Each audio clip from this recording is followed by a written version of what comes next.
मेरा नाम सोनू कंवर, कक्षा 7 है। कलयुग समाज के अशुभ लक्षण।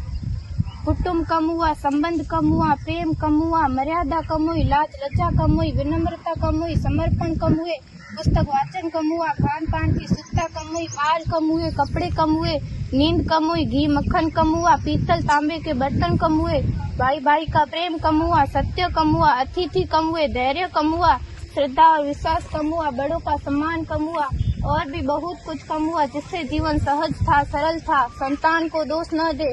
बालक या बालिका को इंग्लिश मीडियम में पढ़ाया, अंग्रेजी बोलना सिखाया। बर्थडे और मैरिज एनिवर्सरी जैसे जीवन के शुभ प्रसंगों को अंग्रेजी कल्चर्स के अनुसार जीना ही श्रेष्ठ माना।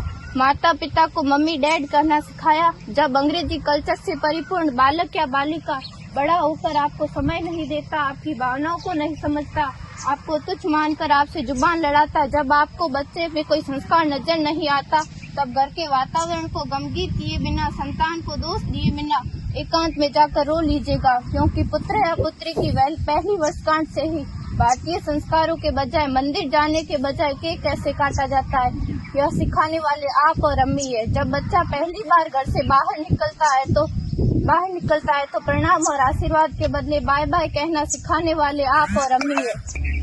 हम परीक्षा देने जाते समय इष्ट देव बड़ों के पैर छूने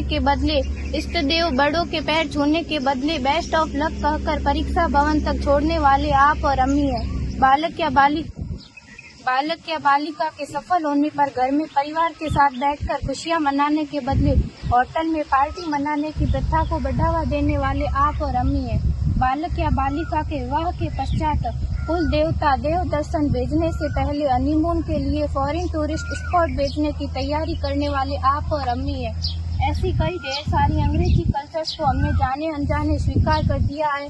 अब तो बड़े बुजुर्गों के पैर छूने में भी शर्म आती है। गलती किसकी? मात्र आपके माता और पिता की। अंग्रेजी अंतर्राष्ट्रीय भाषा है, से काम का जेतु सीखना है, अच्छी बात है, लेकिन इसकी संस्कृति को अपने जीवन में उतारने की तो कोई बाध्यता नहीं थी।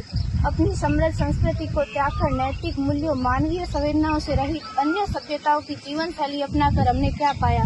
अवैध संबंध, टूटते रिश्ते, व्यसन युक्त धन, थके हारे मन, छल भरे रिश्ते, अनुशासनहीन संतानें, असुरक्षित समाज। एक बार विचार जरूर कीजिएगा कि संस्कारवान पीढ़ी क्यों आवश्यक है।